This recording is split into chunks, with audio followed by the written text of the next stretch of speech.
Ni katikati ya mwezi wa Juni 2025, kwa maana ni tarehe 15.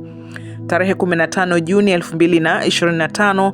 Naitwa Zawadi Machibia. Karibu tena kwa mara nyingine katika tafakari ya neno la Mungu inayokujia kila siku, ikiwa imeandaliwa na mchungaji Chris na inapatikana katika Rhapsody of Realities au Rhapsody ya uhakika. Hii ni sauti ya Rhapsody. Tafakari hii ya neno la Mungu imetafsiriwa kwa lugha zaidi ya 8,000 duniani. Lugha zote zinazojulikana, tafakari hii inapatikana. Na pengine unaweza kuipata kwa lugha yako mwenyewe zaidi ya lugha ya Kiswahili. Lakini kwa leo, wale ambao wanaelewa Kiswahili, basi tuendelee na tafakari yetu hii leo. Na ujumbe wetu leo unasema maono na mkakati. Maono na mkakati. Neno letu la msingi linatoka kitabu cha Yoshua sura ya 6 mstari wa 2. Nalo linasema, Bwana akamwambia Yoshua, tazama, nimeutia Yeriko katika mkono wako na mfalme wake na mashujaa wake.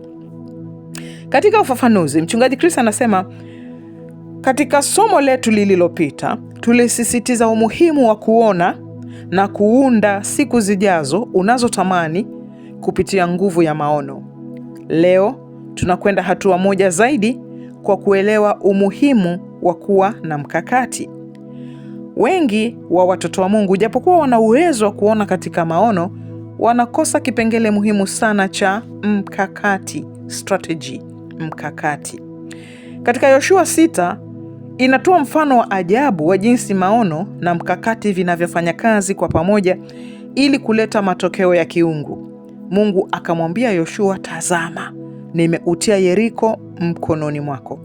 Vita vilikuwa bado havijaanza, lakini Mungu alitangaza ushindi. Yoshua alipaswa kuona kwanza. Hii ni nguvu ya maono, kuona kile ambacho Mungu amekupa tayari na kutenda ipasavyo. Hata hivyo, maono peke yake hayatoshi. Mungu alimpa Yoshua maono, lakini Yoshua alihitaji mbinu za kuuteka mji huo. Mbinu ya kimungu au mbinu ya kiungu ilikuwa ni yeye na wana wa Israeli kuuzunguka mji wa Yeriko kwa muda wa siku 7. Yoshua alipaswa kufuata mkakati wa kuleta maono hayo. Vivyo hivyo, Mungu anapokupa maono, anakupa pia mkakati wa kuyatimiza. Hakikisha unautumia mkakati huo. Maisha ni ujenzi, hayatokei tu kama ajali. Ikiwa maisha yangekuwa yanatokea tu kama ajali, yangekuwa ya hovyo. Watu wengi wanaishi hovyo hovyo kwa sababu hawajapanga maisha yao kwa kusudi na maono. Wanahama kutoka tukio moja hadi jingine, wakitegemea bahati au nasibu. Lakini maisha ya mafanikio au jitihada zozote za mafanikio hujengwa katika msingi imara kupitia maono, mkakati, kanuni na mbinu. Angalia haya mambo manne. Unapata maono, unakuwa na mkakati, unafuata kanuni, unaweka na mbinu ndani yake.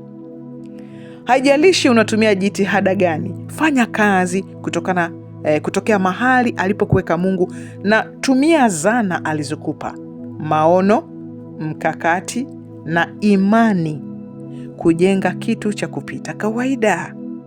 Maombi. Mpendwa Baba, ninakushukuru kwa uwezo wa kuona na kujenga maisha yangu kulingana na maono yako ya kiungu.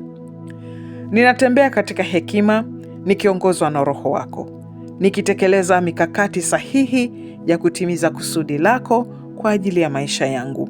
Hatua zangu zimepangwa na mafanikio yangu hayaepukiki, katika jina la Yesu. Amina. Basi masomo zaidi tunayapata kutoka katika kitabu cha Habakuki sura ya 2 mstari wa 2, Mithali sura ya 29 mstari wa 18 na Wakorinto wa kwanza sura ya 3 mstari wa 10. Basi ukiwa na swali ama unataka kupata ufafanuzi zaidi kwa somo letu la leo, usisahau kwamba kuna hayo mambo muhimu ambayo lazima uyafuate. Kwanza, upate maono. Ukishapata yale maono, pata mkakati. Ukishapata ule mkakati, tumia imani ulio nayo katika jina la Yesu kujenga kitu cha kupita kawaida. Basi namba zetu za kuwasiliana ni alama ya kujumlisha 255 766 444 996. Mungu Baba aliye hai akubariki.